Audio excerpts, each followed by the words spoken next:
வணக்கம் மக்களே. இன்றைக்கி டே 3 ஆஃப் கந்தசஷ்டி விரதம். இன்றைக்கி காலையில் சீக்கிரம் எழுந்திரிச்சு குளிச்சு ரெடி ஆகிட்டு நேராக கோயிலுக்கு கிளம்பியாச்சு. போய் முருகனை பார்த்துட்டு நல்லபடியாக சாமி கும்பிட்டு வீட்டுக்கு வந்துட்டு வீட்டிலையும் சாமி கும்பிட்டு விரதத்தை ஸ்டார்ட் பண்ணியாச்சு. அதுக்கப்புறம் நேராக கிளம்பி கடைக்கு போயிட்டு இன்றைக்கி நம்ம ஹார்ட்வேர் கடையில் நம்ம அடுத்த கேட்டகரி பார்க்க போகிறது என்னென்னா ஸ்க்ரூ ஐட்டம்ஸ். நம்மக்கிட்ட பார்த்திங்கன்னா எல்லா டைப் ஆஃப் ஸ்க்ரூ ஐட்டம்ஸும் இருக்குது. நம்ம ட்ரைவால் ஸ்க்ரூன்னு சொல்லிட்டு பிளாக்லேயும் இருக்குது, ஒயிட்லேயும் இருக்குது. எஸ்எஸ் ஸ்க்ரூஸ் இருக்குது, பிராஸ் ஸ்க்ரூஸ் இருக்குது, ஆங்கர் நைலான் ஸ்க்ரூஸ் இருக்குது, வுட் ஸ்க்ரூஸ் இருக்குது, கோச் ஸ்க்ரூஸ்ன்னு சொல்லிட்டு அதுலேயும் எல்லா டைப்பும் இருக்குது.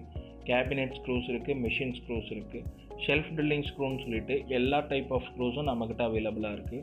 கடையில் இருக்க வேலையெல்லாம் முடிச்சுட்டு வண்டி எடுத்துகிட்டு நேராக ஸ்கூலுக்கு போயிட்டு பையனை கூட்டிகிட்டு வீட்டுக்கு வந்துட்டு ஃபோட்டோஷாப் எடிட்டிங் வேலை வந்துருந்துச்சு, அதையும் முடிச்சுட்டு அதுக்கப்புறம் பார்த்திங்கன்னா ஈவினிங் போல் பூஜை சாமான் வாங்கிறதுக்காக கடைக்கு போயிட்டு ஃப்ரூட்ஸு, பன்னீர், திருநீர், குங்குமம், பூன்னு சொல்லிட்டு எல்லா ஐட்டம்ஸும் வாங்கிட்டு வீட்டுக்கு வந்துட்டு பூஜை பண்ணுறதுக்கு ஸ்டார்ட் பண்ணியாச்சு. ஆஸ் யூஷுவல் பால், பன்னீர், திருநீர், குங்குமம், சந்தானத்தை வச்சு அபிஷேகம் பண்ணி முடித்ததுக்கப்புறம் ஊதுபத்தி காமிச்சிட்டு அதுக்கப்புறம் கற்பூரம் காமிச்சிட்டு இன்றைக்கி பூஜையை நல்லபடியாக முடித்தாச்சு.